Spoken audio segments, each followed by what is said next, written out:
click the links for Odysee, Chute, Gab, and Discord if you are kind of on the free speech side, because there's a lot of cancer in Discord, me being one of them. Okay, so the short version of this is the levels of soy, like the left-wingism, the posturing, the virtue signaling. Posturing is like when I don't know, when these Al Ewing SJWs, these Mark Waid SJWs, they bend over and they kind of show themselves, present themselves to the alpha in the troop to offer themselves up, to say, I'm one of the good ones. Or maybe a less crude example is people stay in the center of the herd as much as possible. Yeah, that's a better example.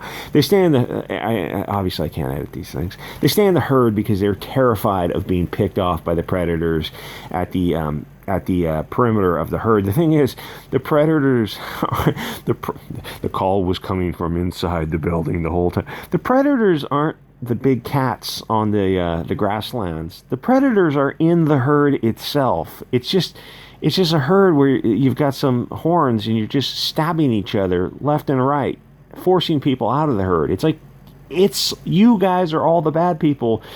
You see, you got these like cows and bulls, and they're just like, you're just goring each other left and right because you just have to have a blood victim. Okay, so the short version is Al Ewing is soylent, just on another friggin' level. Most people in the mainstream who have a Twitter presence or social media presence, if they're going to be public with their social media presence, they're going to be this openly left-wing, like way soy cringe left. So Al Ewing, I read his Immortal Hulk series, it's ridiculous. It's absolutely, the first issue was like on the Second Amendment, coming from some pussy in the UK. It's like, yeah, how are you enjoying those? I guess I can't really say it on YouTube anymore. YouTube has changed quite a bit in 2 years. When you could have referred to things that now are absolutely haram.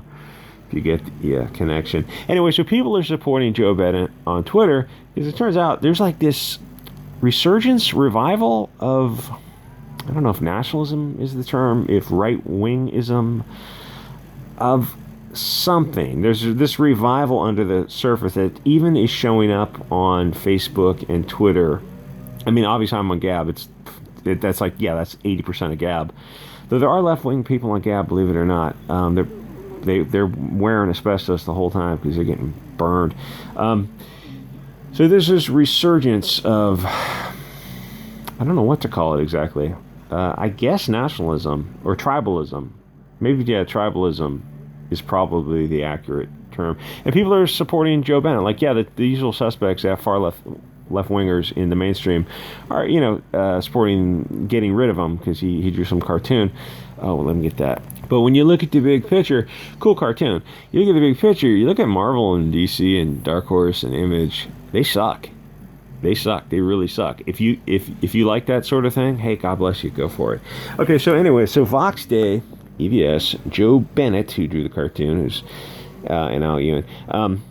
So Comicsgate, Comicsgate is sort of a parallel society. Come to Comicsgate country where you don't get canceled for free expression. If you want to live in fear of these censorious puppet masters, like quaking, cowering, just bitch-made Al Ewing, be my guest. Though if you're listening to this, you're not one of those people. I'd rather be free to draw political cartoons, making fun of vermin politicians if I choose. I include all those guys in Comicsgate because they're all been rejected or they've all rejected or been kicked out of the mainstream. EBS and Vox don't like each other for some reason. 50-year-old men enjoy arguing like schoolgirls on their periods. We're stronger when we team up. That's why I include Doug Knaple, Mike Miller, Douglas Ernst, Tim Lim in Comicsgate, and whoever else is on the periphery of Comicsgate. It's time to like have your come to Jesus moment and just Comicsgate is not just EVS. You can take back the name. He's certainly a part of it, but it's like it's open to everyone who's not an SJW. That's the core of it. If you're not an SJW and you're not in the mainstream, you're under the Comicsgate umbrella. The mainstream and the Twitter commies see EVS and Vox as the same guy. You're all seen as 1930s Germans in Hugo Boss.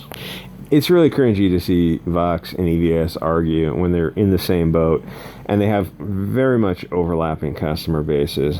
So Joe got fired by Marvel after Al Ewing brought attention to a harmless political cartoon.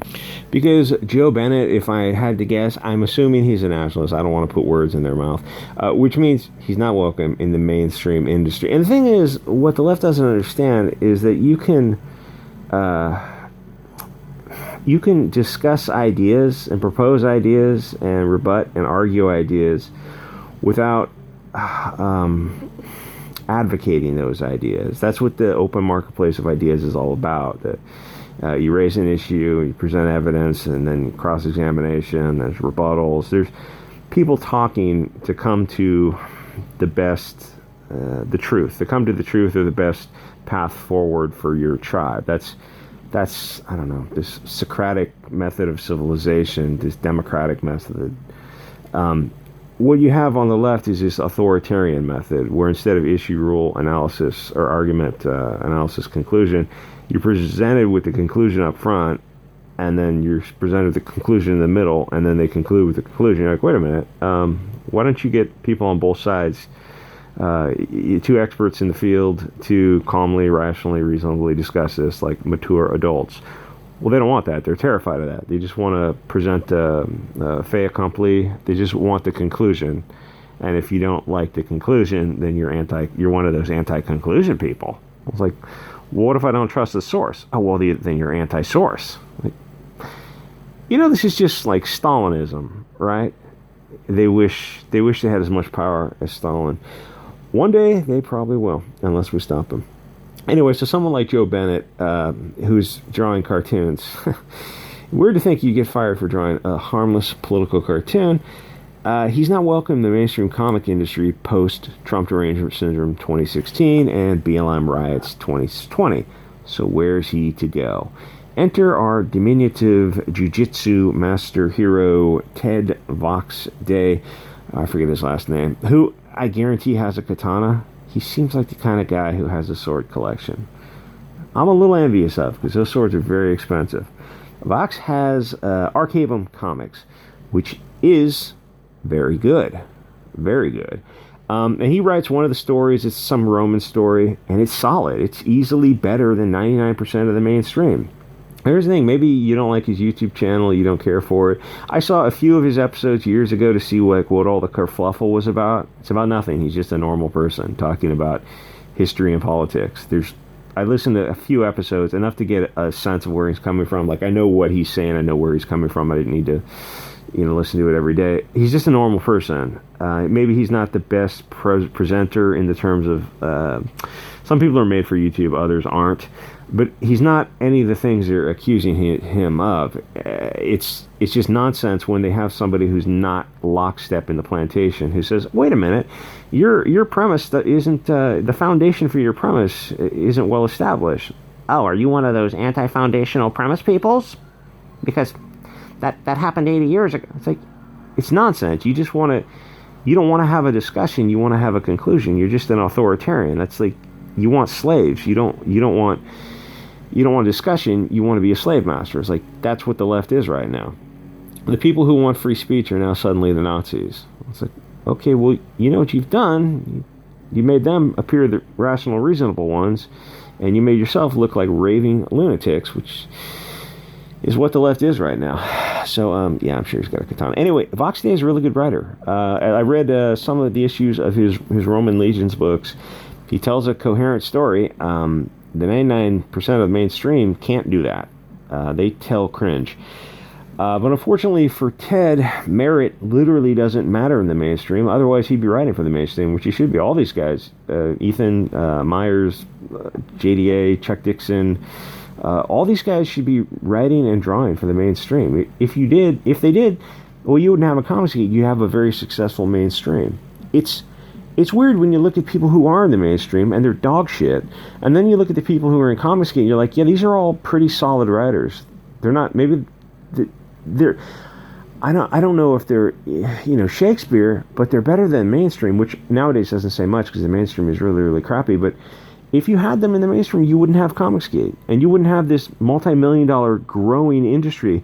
There's excitement for Comicsgate. There's no excitement for the mainstream. If you don't believe me, go. You're not on Twitter. You got to use a Dolphin Zero browser or a VPN to scroll through Twitter. Scroll through Twitter. See what they're excited about. The Twitter kids are not excited about comics or graphic novels, that format, or stories. They spend their energy talking against Comicsgate. You can search Comicsgate, or then you can put a couple asterisks in Comicsgate to search for it, because they want to hide it from the search engine, because they don't want to be harassed about people who present a counter narrative. They're terrified of free of thought. My point is, it's like the anti-Comicsgate people. There's some on YouTube too.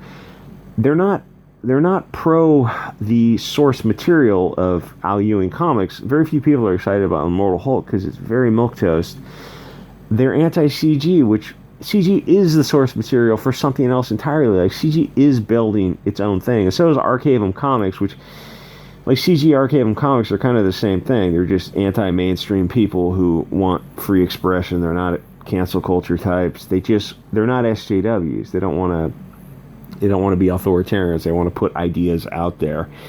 So they're both business models that are different business models. But Arkhaven,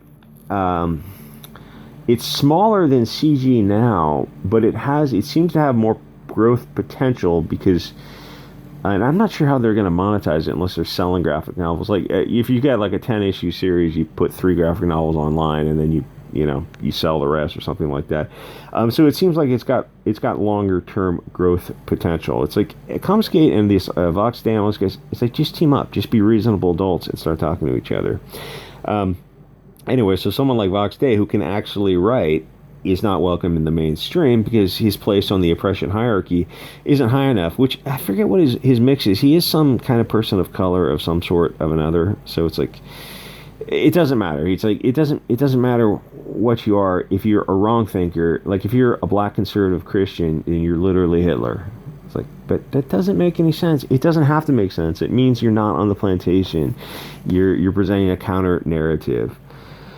So all this explains why the mainstream is garbage and why Vox and Comicsgate is growing. Anyway, so the short answer is Joe Bennett is drawing Immortal Hulk, and he's drawn. I looked through a bunch of his other work. Solid artist. There are actually a lot of solid artists in Comicsgate. To get kicked off because Al Ewing kicked you off. Like, where's Al Ewing going to be in 5 years, and where's Joe Bennett going to be in 5 years? I don't know. Hopefully, Joe Bennett is owning his own properties in 5 years. Hopefully, he jumps on with Comicsgate and with Vox, and maybe he can be the bridge between Comicsgate and Vox. Like, there should be a bridge. There should be like EBS and Vox's petty bickering. Like, mature adults would look at that and go, okay, well, for the greater good, let's put that aside and work together to build an empire. Well, that's just what you'd expect reasonable 50-year-old adults to do. But I'm sure they're not listening to this. Anyway, like, comment, subscribe. Check out Odysee, BitChute. Join the channel. If you join the channel, you get access to member videos, which are weird. And I will see you guys all next episode.